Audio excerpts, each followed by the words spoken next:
Buen día, este es el resumen de las actividades Aprende en Casa del 27 de octubre para sexto grado. Comenzamos con matemáticas. El tema es ejes de simetría, figuras y reflejos. Llamamos eje de simetría a la línea imaginaria que atraviesa la figura y forma dos mitades iguales. Bueno, son iguales pero distintas, como si una fuera el reflejo de la otra. La simetría forma parte de las obras artísticas y arquitectónicas que los seres humanos hemos creado a lo largo del tiempo, en distintas culturas. Pienso en obras arquitectónicas tan importantes como las pirámides prehispánicas, por ejemplo, el castillo de Chichén Itzá, que es simétrico incluso cuando se mira desde ángulos distintos. O bien podemos pensar, yendo un poco más lejos, en el palacio del Taj Mahal, que se encuentra en la India, que también es simétrico, y del que se cuenta que un rey mandó a construir para mantener viva la memoria de su esposa, quien acababa de morir. Y no solo hablo de arquitectura, la simetría también aparece en dibujos y pinturas, como el famoso dibujo de Leonardo da Vinci, que es todo un símbolo de la forma de pensar de su época, el Renacimiento, en la que se trataba de ubicar al ser humano como centro de todas las cosas. Por eso en ese dibujo se resalta la idea de que la figura humana ajustada de forma perfecta en las figuras geométricas que lo rodean y forman parte del orden esencial del universo. También es posible encontrar la simetría en obras de artes más cercanas, como el mural de Diego Rivera. Es interesante cómo todos los diseños de tejidos y telas elaborados en la actualidad por los pueblos originarios de México están llenos de color y belleza, con las que expresan la forma en que tradicionalmente han comprendido el mundo que los rodea y que en su mayoría están llenos de figuras simétricas. El desafío matemático con el que hoy vamos a trabajar es Se van de cabeza, que es el número 2, está en la página 23 a 25. Realizaremos solo una parte del desafío, que está en la página 23. Como te darás cuenta, se trata de completar un dibujo y responder una pregunta con el propósito en el propio cuaderno del desafío matemático, por lo que solo necesitarás lápiz para dibujar. Comienza a trazar tu dibujo con lápiz hasta que estés seguro de cómo lo vas a hacer, qué camino seguirás para completarlo. Lo importante es que sea simétrico. Uno de los problemas que plantea este desafío matemático es el de reconocer que las imágenes de un reflejo siempre queda invertida respecto al original, incluso cuando el espejo está frente a nosotros. El reto es el siguiente. Dibuja un paisaje que te gusta en el que haya un lago, un río o un mar. Seguimos con ciencias naturales. El tema es determinación del sexo de las hijas y los hijos y de la violencia de género. Como podemos darnos cuenta, el sexo de las hijas y los hijos es determinado por el padre y no por la madre, pero el desconocimiento de este hecho históricamente ha sido causa de violencia de los hombres hacia las mujeres, pues se pensaba que durante el desarrollo del bebé en el cuerpo de la madre era quien definía si nacía niño o niña, y hasta transmitir creencias falsas en torno a las supuestas señales que indicaban el sexo del bebé que estaba por nacer. Por ejemplo, tener o no náuseas al inicio del embarazo, si el vientre era redondo o alargado, tener antojos de alimentos salados o dulces, o si bien los pechos crecen mucho o no. Todas estas creencias buscaban responsabilizar a la madre y eran falsas. Muchas mujeres han llegado a ser agredidas por los hombres por el simple hecho de dar a luz a una niña y no a un niño, algo que no debería suceder bajo ninguna circunstancia. En ese sentido, la información científica sobre el proceso de determinación del sexo debería ayudar a contrarrestar la violencia contra las mujeres.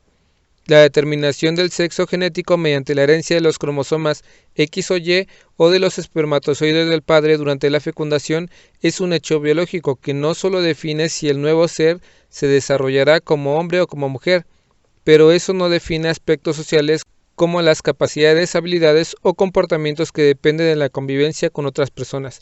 El sexo se refiere a las características biológicas o fisiológicas que definen al hombre y a la mujer. Por ejemplo, tener testículos o producir espermatozoides o tener ovarios y producir óvulos. El género se refiere a los atributos sociales y las oportunidades asociadas a ser hombre o mujer, las relaciones entre hombres y mujeres, niños y niñas. Estos atributos, oportunidades y relaciones se establecen y se aprenden en la sociedad, son específicos al contexto o tiempo y se pueden transformar. Hombre y mujer son categorías sexuales, mientras que masculino y femenino son categorías de género. ¿Cómo podrías saber si se ejerce algún tipo de violencia en contra de las mujeres? ¿Has escuchado hablar del violentómetro?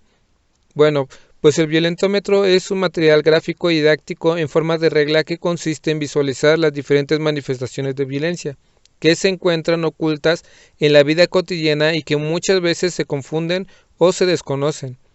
Se divide en 3 escalas o niveles de diferentes colores y a cada uno una situación de alerta o foco rojo.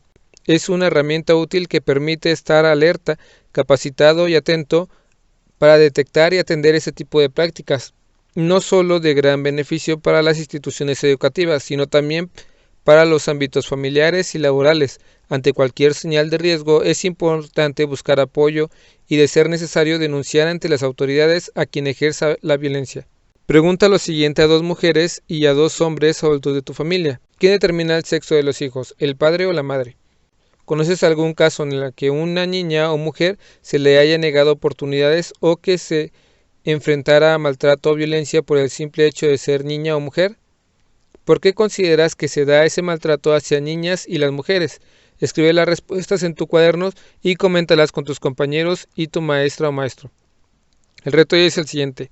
Escribe en tu cuaderno 5 acciones que podrían hacer para ayudar a terminar con la violencia de género hacia niñas y las mujeres. Seguimos con lengua materna. El tema es la radio y sus orígenes. Elabora un programa de radio. Para ello debemos conocer todos los pasos a seguir para llevarlo a cabo. Vas a necesitar tus herramientas de trabajo para la escuela. Empecemos a conocer 4 aspectos importantes de la radio. Breves datos históricos sobre su invención, las funciones de la radio, su importancia como medio de comunicación, las características generales de los programas de radio, tipo de programa, número de programa, duración, operación, cortinilla, rúbrica, fondo musical, cápsulas y distribución del tiempo. En tu libro de texto en la página 32 se encuentra el propósito. Comenta con tus familiares las preguntas que aparecen en la página 33 de tu libro. Es probable que ellos puedan ayudarte a contestarlas y contestarte en qué momento escuchan o han escuchado radio y para qué. ¿Qué función tiene la radio?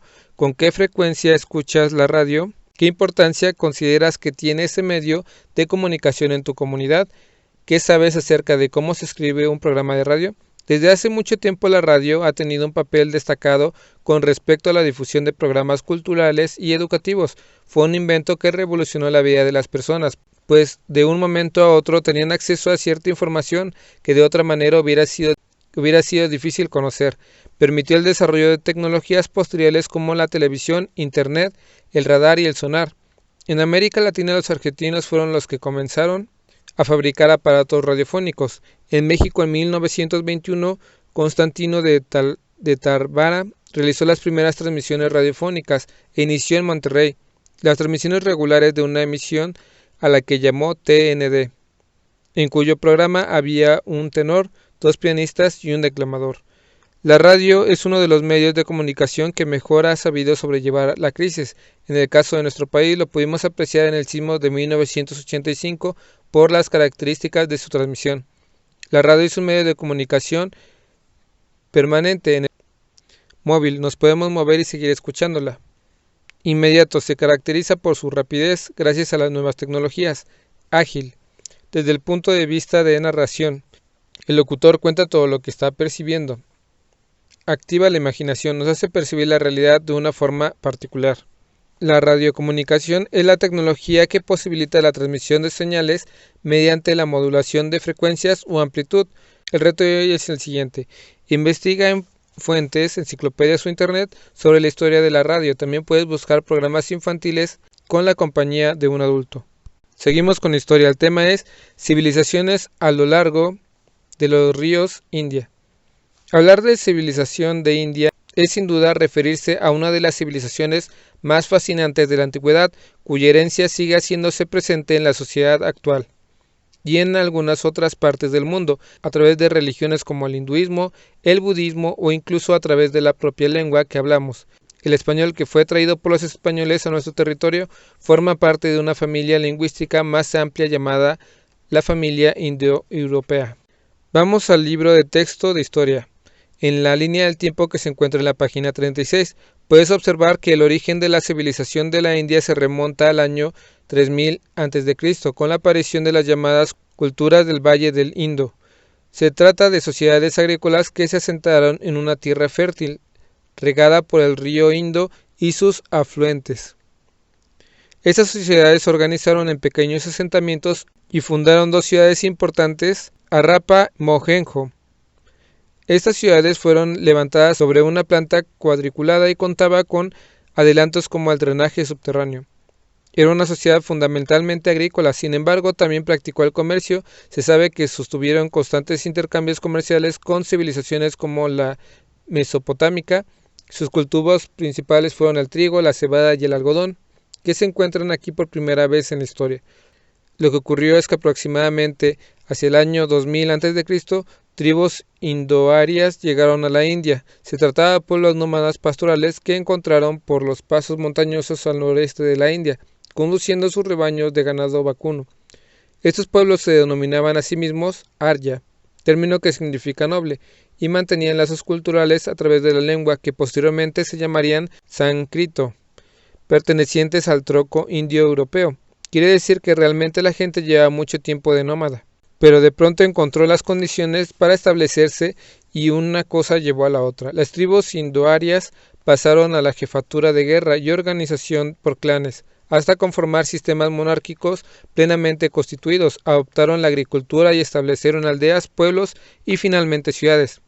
En este periodo se sentaron las bases del famoso sistema de castas indio, a partir del concepto Varna, que quiere decir color. En la escritura de este periodo, con base en el Varna, la sociedad indoaria se dividía en 4 grupos desiguales y estratificados según su ocupación. Los brahmanes, que eran los maestros y los sacerdotes, se encontraban en la cúspide de la sociedad. Los kshatriyas eran los príncipes y guerreros. Los vaishyas, que eran los mercaderes y comerciantes, y los sudras, que eran los trabajadores menores. De acuerdo a la clasificación, los brahmanas ocupaban la posición más alta del orden social indio. Elabora un mapa mental con el concepto de civilización, inserta algunas imágenes y características relevantes de las civilizaciones. Espero que este video te ayude un poco. Si conoces a alguien que le puede ayudar a este video, comparte. Dale like y suscríbete. Saludos.